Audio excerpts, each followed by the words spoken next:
Olá, o Fala Câmara conversa com você em multiplataforma pela Rádio Câmara Bauru e os canais da TV Câmara Bauru e também nas redes sociais. E você encontra este programa, como os demais, na página da TV Câmara do YouTube. Hoje nós vamos conversar com o vereador Eduardo Borgo, na condição de presidente da Comissão de Saúde da Câmara e também da área de apuração em relação a ações e omissões Covid no município, para atualizar para você as ações parlamentares neste segmento. Borgo, obrigado por nos receber aqui nos estúdios da Rádio da TV Câmara, em distanciamento, nas condições adequadas de higiene, para que a gente possa bater esse papo. E a começar pelo Estado. Você, logo neste início de mandato, ainda antes da Comissão Especial de Inquérito Interna aqui na Casa, se aprofundou na questão dos efeitos iniciais dos cortes orçamentários que foram impostos pelo governo do estado aqui nos serviços hospitalares do município, hospital de base e todos os contratos que são geridos pela FAMESP. Nesse momento da nossa gravação, a gente já sabe, por exemplo, que o ICMS teve uma arrecadação superavitária no estado de São Paulo e que esses cortes sequer poderiam ou deveriam ser aplicados do ponto de vista de disponibilidade do caixa, por exemplo. Olá, Nelson, muito obrigado mais uma vez por estar aqui prestando contas do nosso mandato.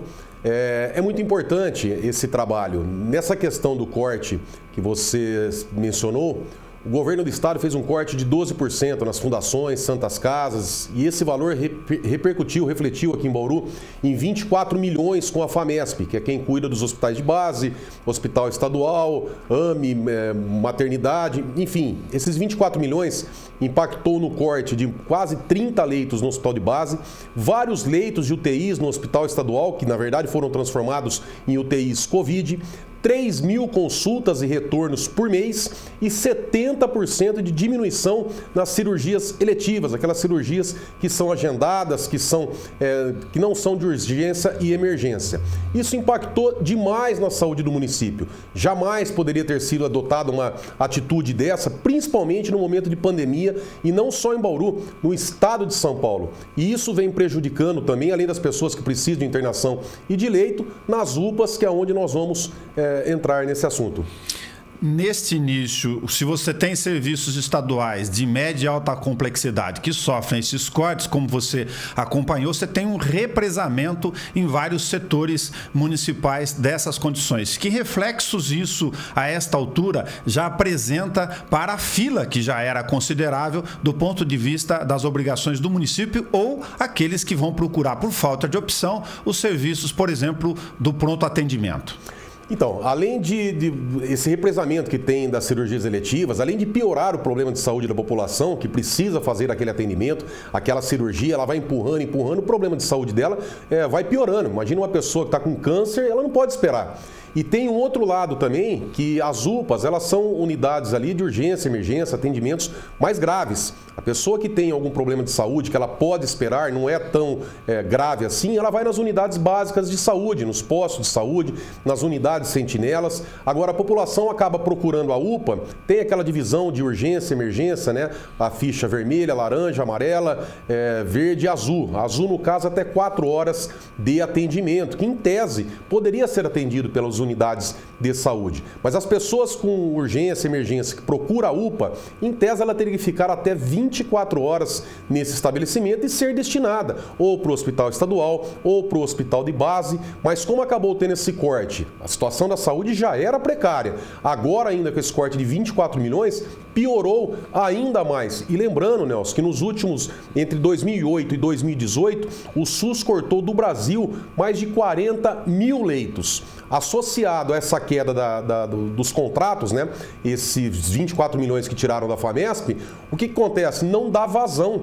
As pessoas vão para as UPAs, são internadas e às vezes chega a ficar até um mês na UPA, quando era para ficar um dia, e logo em seguida já ser destinada ao hospital estadual, ao hospital de base. Então é mais um problema que acaba ali travando, tá, o escoamento ali, a vazão das unidades de pronto atendimento. Na nossa sequência de avaliação aqui das questões de saúde, nós temos tanto os serviços do Estado represados, como os do município em alguma dimensão. Aí tem uma fila antiga já de consultas, especialidades, exames e cirurgias eletivas, por exemplo, que não foram realizadas, agora com os reflexos da pandemia. Você tem tido retorno da população, Borgo, de que essa mistura, por exemplo, de pacientes de vários problemas de patologias no mesmo ambiente, por exemplo, nas unidades de pronto atendimento, podem ter reflexos negativos neste instante de elevadas taxas de contaminação ainda? Sim, com certeza, principalmente Covid. Tivemos uma reunião agora, o vereador Locadora, que também é da Comissão de Saúde, e o vereador Meira. Nós nos reunimos na última sexta-feira, que foi feriado, com o doutor Orlando, que é secretário da Saúde e vice-prefeito, e fizemos o pedido de uma central de triagem para Covid, para que as pessoas se desloquem naquele local e tenham o teste imediato 24 horas por dia. Hoje o que está acontecendo? O paciente, o cidadão, ele procura uma unidade de saúde para fazer o teste, só que ele acaba ficando junto ali com outros pacientes, com outras patologias, outras necessidades, o que acaba contaminando. Mesmo que a pessoa às vezes não esteja com Covid, ela acaba tendo um risco desnecessário porque está procurando as UPAs ou outras unidades de saúde sem ter essa necessidade. Poderia ter, e o secretário de Saúde sinalizou que vai criar ainda essa semana essa central de triagem, 24 horas, onde é muito importante que se façam esses testes. Para você ter uma ideia, Nelson, a população, esse final de semana que passou, fecharam as unidades básicas de saúde, tá? As unidades, os postos, acabou concentrando só nas UPAs. Então o cidadão ele tem um grande problema que ele não sabe se ele vai na UPA, se ele vai na unidade básica de saúde, no caso de Covid, se é final de semana ou feriado, ele tem que ir para a UPA, ele não sabe se está tendo ponto facultativo, ou seja, tem que facilitar para o cidadão que já está numa situação difícil, delicada de saúde, para ele saber aonde é que ele vai. Muitas pessoas, às vezes, procuram a UPA, que seria, principalmente agora nesse momento, para urgência, emergência, uma situação mais difícil, mas ela vai, por exemplo, com uma tendinite.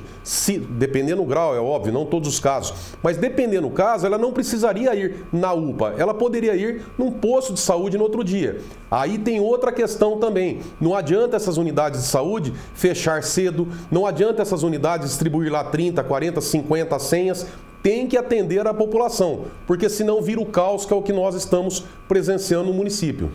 Do ponto de vista federal ainda, de uma dessas potes que nós estamos avaliando, Borgo, você também fez uma ação, aproveitando, por exemplo, a visita do ministro Marcos Pontes aqui, mas é uma ideia que discute a questão da necessidade de federalização. Para dar um dado para quem nos acompanha pela Rádio e TV Câmara, no caso da Covid, por exemplo, o Estado manteve, infelizmente, no Hospital Estadual, a única porta para referência aqui da região, apenas 56 leitos durante todo o ano 2020, e agora nós atingimos 70, porque tem 10 que estão sendo financiados pelo município, no hospital de campanha lá da USP, por força de decisão judicial. É muito importante lembrar que esses 10 leitos que foram abertos no Hospital das Clínicas, além de 10 leitos no Hospital Estadual recentemente, foi devido a uma condenação judicial de uma ação interposta pelo Ministério Público em 2013. E agora, dia 21, nesse mês, no mês de junho, terá outra audiência com o relator do caso no Tribunal de Justiça de São Paulo, onde no despacho que ele deu, chamando as partes para uma reunião, ele foi muito enfático e muito duro, dizendo que para acabar com essa enrolação, com esse esquema protelatório que o município está fazendo, junto com o Estado e com a FAMESP, que o Judiciário parece que perdeu a paciência. Então a abertura desses leitos no HC e no estadual foi de cumprimento de ordem judicial. O Hospital das Clínicas mesmo, que deveria estar aberto para a população, acabou não abrindo. E em que pese, Nelson, que é um tema da nossa, o principal tema da nossa SEI, ter vindo 70 milhões de reais no ano passado e nem um leito foi criado com esse dinheiro. Pelo contrário, usaram 8 milhões para pagamento da floresta urbana, do precatório, de uma dívida, de um acordo que não estava homologado na Justiça, com decisão de suspensão de exigibilidade desse pagamento, e mesmo assim foi utilizado 8 milhões para pagamento desse precatório, mais 9 milhões em outros precatórios, mais 3 milhões de uma dívida que poderia ter sido parcelada com a Funprev, mas pagaram à vista. E agora um fato novo, 2 milhões e 300 mil reais com a associação com a Ascan, aonde está sendo levantado, e não se surpreenda se ficar demonstrado que não haveria necessidade de ter feito esse contrato. Mas, enfim, dinheiro tinha e nós estamos sofrendo o reflexo da má administração que teve até agora e a população pagando com a vida e sem a dignidade no atendimento.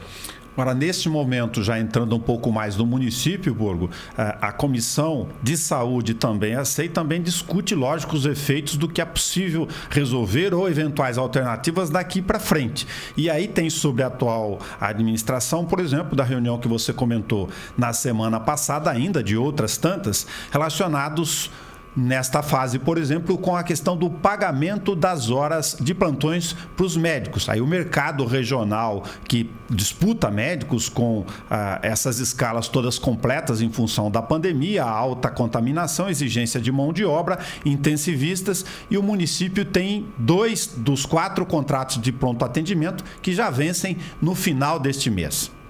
Esse é um assunto, um fato importante, Nelson, para a população entender que as UPAs, as unidades de pronto atendimento, e o PAC, tá, que existe lá no pronto-socorro, eles são administrados pela FERSB, Fundação Estatal Regional de Saúde de Bauru. Essa fundação, com exceção do Meridota, que a UPA do Meridota é administrado diretamente pela prefeitura, ou melhor, na verdade não administrada, os médicos contratados que atuam nas UPAs da Ipiranga, da Bela Vista e do Geisel, além do PAC, esses médicos são contratados pela FERSB. Eles não são servidores públicos municipais, não têm vínculo direto com a administração pública, com a Prefeitura de Bauru. Então a FERSB, essa fundação, como é que faz? Eles pedem que esses médicos criem pessoas jurídicas, são as PJs que nós chamamos. Essa PJ é contratado pela FERSB e esse médico, que o médico é uma pessoa jurídica, ele que vai dar o plantão. O que está acontecendo hoje? Nós tivemos uma reunião com mais de 20 médicos que atendem pela FERSB e eles nos passaram os problemas que estão enfrentando. O pior deles, por incrível que pareça, eu até achei quando cheguei nessa reunião que eles fossem reclamar, em primeiro lugar, do salário, do valor pago por plantão, que hoje está em R$ 1.500 no plantão de 12 horas. Mas o que eles mais reclamaram não foi o valor do plantão, que também está defasado já faz anos em relação à região, que chega a pagar até R$ 2.000 nesse plantão. É bastante? É bastante, mas é a realidade que paga. Não adianta a gente ficar questionando se a região está pagando esse valor, nós temos que adequar à região. Mas o maior problema que eles questionaram é a quantidade de pacientes que está sendo atendido. Que me passaram é que enquanto cidades da região, citaram até o exemplo de Agudos, que são atendidos num plantão de 20, 25 pacientes, aqui um médico chega a atender 60, 70 pacientes. E acaba piorando quando esse médico vai no plantão e deveria atuar com mais 3 médicos e às vezes ele chega lá e está sozinho e ele tem que assumir toda a demanda. O que acontece? Além desse médico ter ali em torno de 5 minutos, normalmente, Nelson, ele vai ter 2 minutos, por exemplo, para atender a população desesperada lá fora, porque não está tendo atendimento, demorando horas para ser atendida, e aí o médico acaba sofrendo ameaças. Algumas pessoas com faca falando que vão matar o médico.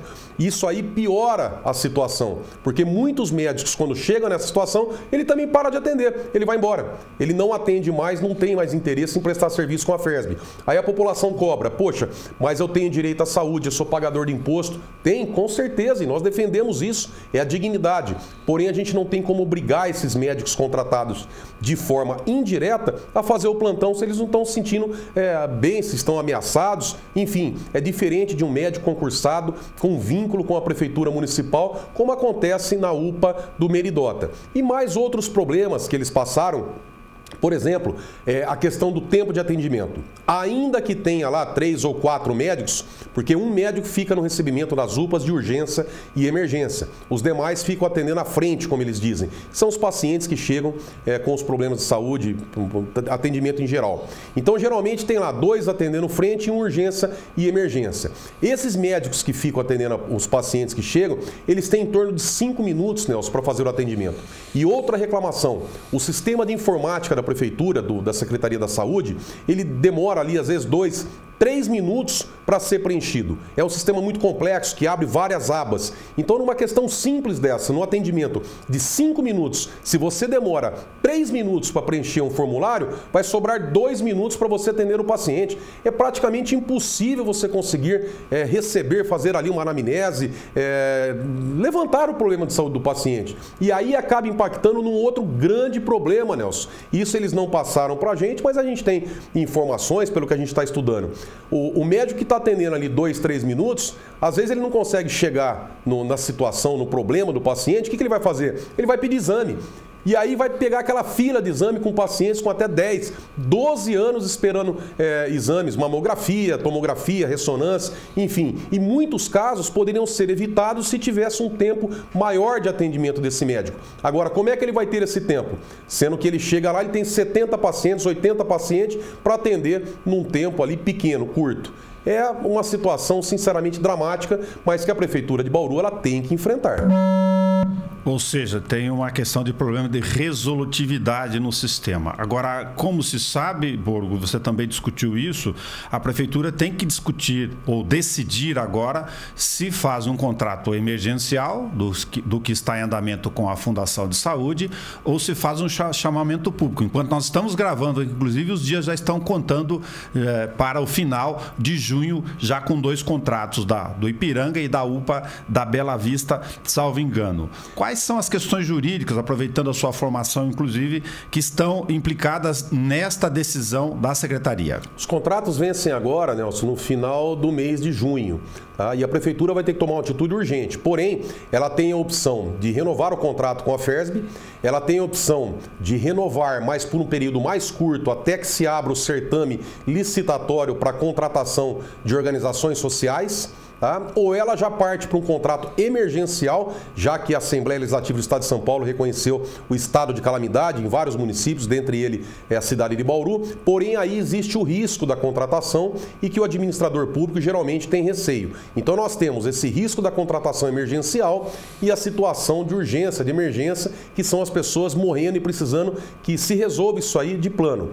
Então provavelmente, em primeira mão aqui eu passo, nós estamos convocando o secretário municipal de saúde, não vai ser uma audiência pública, vai ser uma convocação nos termos da lei orgânica do município, para ele vir à Câmara, porque essa é uma decisão, esse é um trabalho, na verdade, que transcende a secretaria, a prefeitura, a comissão de saúde. Eu acho que tem que ser uma união de poder executivo e poder legislativo, que outros vereadores venham participar dessa reunião que estamos convocando o secretário, para que ele traga também nessa próxima reunião quais são as organizações sociais que estão cadastradas junto à Prefeitura e que poderiam participar de um provável chamamento público. Agora, pontua aqui, não adianta contratar, às vezes, uma OS nesse chamamento, nesse processo de licitação, tá? É óbvio que a FERSB também poderia participar, quem der as melhores condições e preços, enfim, de acordo com a lei de licitações, que ganha o processo. Mas também não adianta fazer um termo de referência nessa licitação, igual foi feito na contratação da FERSB, sem penalização para funcionários que deixam de participar dos plantões, sem penalização, às vezes, até para a entidade, seja a fundação, seja a OS. Se for só trocar 6 por meia dúzia, não vai adiantar. Até porque médico não vai surgir, não brota do chão. Se outra OAS ganha esse contrato, o que ela vai fazer? Ela vai atrás desses médicos, pelo jeito acho que são mais de 200 que são cadastrados junto à FERSB. Então, se não mudar o sistema, o termo de referência, as cláusulas contratuais, vai entrar uma OAS aqui, faz um contrato com pessoa jurídica com esses médicos e acaba continuando do mesmo jeito. Então não dá. Tem que ser um termo mais bem elaborado, mais criterioso, porque a população não aguenta mais. Ou seja, para fechar o nosso raciocínio da atualização aqui de hoje para a Rádio e TV Câmara, a gente tem o trabalho especial do inquérito na Comissão Especial de Inquérito Lógico da Covid, com ações e omissões, que prossegue, mas na Comissão de Saúde, o emergencial, que já se torna latente neste momento, tentando encaminhar decisões de gestão administrativas antes deste prazo, porque infelizmente esta é uma demanda que não espera. Nós temos aproximadamente mais um mês para terminar a CEI, provavelmente vamos pedir a prorrogação para fazer o relatório, porque são várias informações, o tema é amplo, mas essa decisão do que vai ser adotado, se vai para renovar com a FERSB, OS, chamamento, enfim, isso aí tem que ser até o final do mês. Mas eu gostaria de pontuar, Nelson, que além da fiscalização dos contratos que nós levantamos no começo do mandato, vários projetos, várias iniciativas nós fizemos para tentar ajudar na questão da saúde. Um projeto de lei que eu apresentei, que inclusive já virou uma lei municipal, é para dar publicidade na fila dos exames, consultas e cirurgias. Essa ideia surgiu a partir de uma audiência pública, onde o secretário municipal de saúde disse que a população esperava às vezes até 10, 12 anos para ter um exame, por exemplo, de Holter, uma mamografia. Então esse projeto veio para dar publicidade, porque a gente só consegue enfrentar o problema quando nós conhecemos ele na realidade. Um outro projeto que apresentamos, que vai para a pauta agora na próxima semana, é sobre a possibilidade do SAMU poder transportar os pacientes que têm um plano privado até os hospitais privados, ao invés de levá-los obrigatoriamente para o pronto-socorro. Assim como já acontece com o resgate, que existe uma lei estadual nesse sentido. Além de dar dignidade ao paciente que pede para ir no hospital, que ele tem o contrato, é aquilo que ele quer, por isso que ele paga e ele espera ser atendido ali, você também, em tese, liberaria uma vaga nas unidades públicas de saúde para a pessoa que não tem esse plano possa ser atendida. Também apresentamos agora, pela Comissão de Saúde, um projeto de lei, eu, o locadora e o vereador Carlinhos, aonde visa dar publicidade nas listas dos plantões realizados nas unidades de saúde, seja pela FERSB ou se abrir, se outra OS for contratada, enfim. Nós cobramos da Prefeitura para que com 10 dias de antecedência seja publicado essa lista dos plantões, inclusive se tiver alguma alteração, que seja informado para termos ciência de se vai ter médico em determinado dia ou não e para que as atitudes sejam tomadas. O que nós podemos fazer enquanto vereador, as pessoas cobram muito da gente, o vereador não está fazendo nada, mas a caneta, quem manda, quem executa, quem faz as políticas públicas ali diretamente é a prefeita, é o secretário. O que nós podemos fazer é fiscalizar.